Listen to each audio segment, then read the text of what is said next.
Hi everybody, we are Mike and Brenda Baker, and today we're going to be talking about building boundaries, not walls. All right, building boundaries, not walls. So, everybody needs boundaries, and I would say that most people don't have adequate boundaries. They've set boundaries where they don't need to set them, and they haven't set boundaries where they absolutely should set them. So the first thing we want to bring up is not are you setting them, but are your boundaries too firm? Because this typically, even though we see people setting boundaries where they don't need to and others that don't set them at all, the biggest problem we see is, are your boundaries too firm? Are your boundaries becoming more walls than anything else? Right, and this is something that I have struggled with since I kind of learned about healthy boundaries and why I should have them.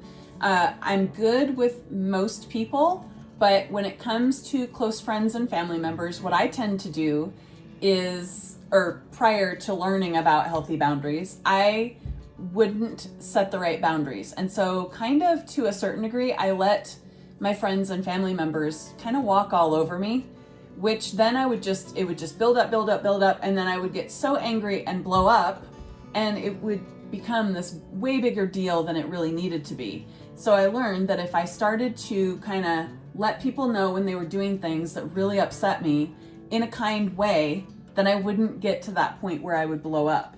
And so, but at the beginning of my journey of learning healthy boundaries, I definitely said, and this is where my black and white personality would kind of come out, is this is what I want, period. I don't care what you want. This is what I want. We're doing it. And of course that went well. No, that did not go well, especially with this guy. But, honestly, that's not what I was trying to do. I was just trying to say, hey, this is what I want. But I came across in a way that was rude and very selfish. And that was not, like I said, wasn't my plan, but that's how I came across. So I had to learn how to do boundaries without building walls and not allowing anyone to get through alive. Yeah. There's definitely a place for a hard boundary. I mean, like, for instance, inappropriate touching is a hard boundary. That's one that you just don't mess around with. But then there are other boundaries. When you think of a boundary is more like a fence line than a house wall. Okay, it's not meant to keep people out. It's simply meant to keep things in perspective for the people around you. It's simply a fence line for you to say, you're right on my line there. That's not okay. We can talk about it maybe, but still not okay, and you can converse. Well, and wouldn't you say it's kind of a safety mechanism of sorts as well? Well, boundaries are safety. Look, people, you have to teach others how to love you, how you want to be loved. And part of that is having boundaries and having healthy boundaries. Which brings us into our number 2 point. Your why is important for a boundary. Yes. No, the thing about boundaries is that people take them way better when they understand what it is that they're doing that's upsetting you and how you would like them to do it in the future. The reason this is important is you can say, hey, you said this and it made me mad, but does that tell you anything? No. I mean, like, maybe you can explain it better than I am. Which part?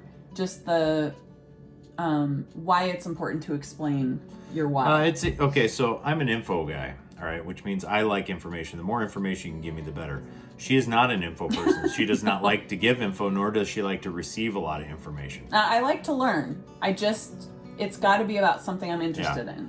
So the why is important because it may make perfect sense to you why you have that boundary, and you just think everybody around you is too stupid to understand it, but that's not true. They don't understand your why. Mm-hmm. You know why? You probably haven't explained it to them. You probably haven't taught them, this is why my why is where it is. This is what's happened. This is what's led up to it. Now, I'm not saying you got to go into a whole thesis about it or anything, but just a simple explanation.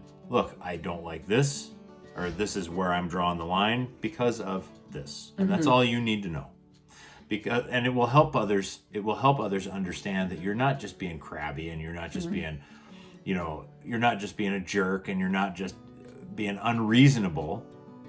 Help them understand. Don't assume. You'll hear me say that. Don't assume that they should just know, because they don't. Right. And one of the things, I totally lost my train of thought.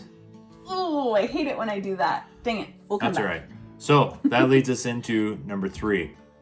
How to adjust without compromise. Okay, remember I said boundaries are like a fence line. Okay, now boundaries are actually Brenda's strong subject. She would tell you I don't have enough boundaries, and quite honestly, she would also tell you that I feel she has too strong of boundaries in a lot of areas, and that's In some areas. and that's why we say the why is important and explaining is important, because that's how we've managed to get along with a lot of those things. There's a lot of her boundaries I understand better now because she took the time to explain them. Okay, but how to adjust without compromise. Remember, a boundary is like a fence line. Fences can be adjusted. Okay, you can't pick up a house and move it, but you can move a fence line. All right, so you just need to keep in mind that when you're setting these boundaries, one, it's for safety, it's for your mental safety, and in some cases, your physical safety as well.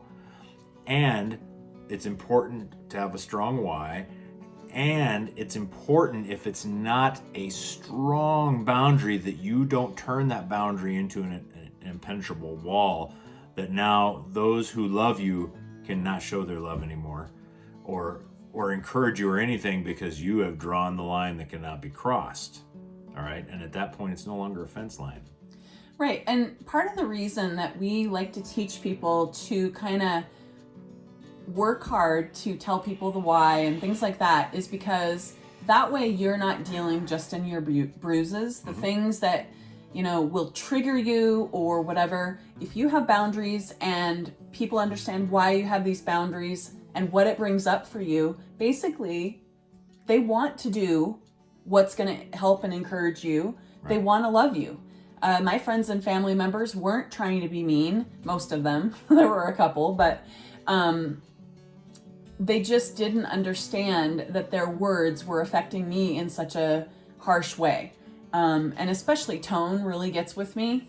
It really gets to me. And so that's part of the reason that I've really had to work hard to explain why I want something done a certain way. Because I do have a lot of bruises, and you probably do too from your past marriage, especially if it was an abusive one. There are certain things that Mike, if I do things that even look similar to that, he gets upset really quickly. And one of them that I'm thinking of is if I talk down to him.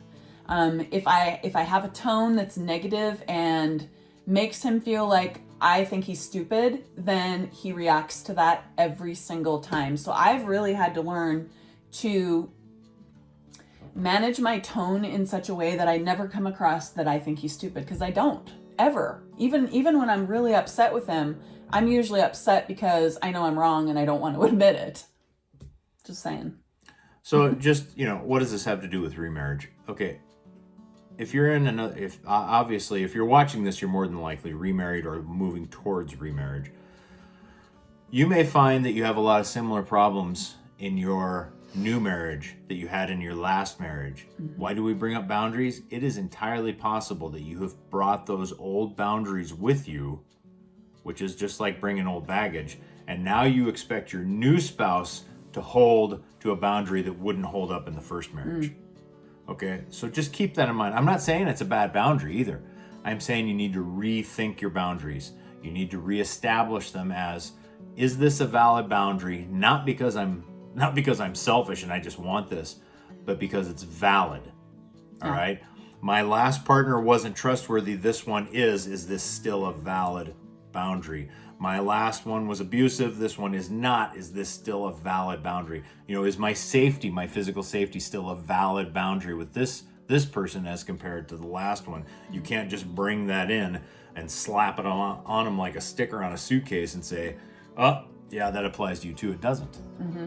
And sometimes they're going to be real subtle things that bring you to a place where you don't want to go. Mm-hmm. Your new spouse is not your old spouse. But it takes time to disconnect. Yeah. And there are reasons for that. Honestly, if you go through a divorce at all, there is a certain degree of bruises that you have from the feeling of failure. What else would you say?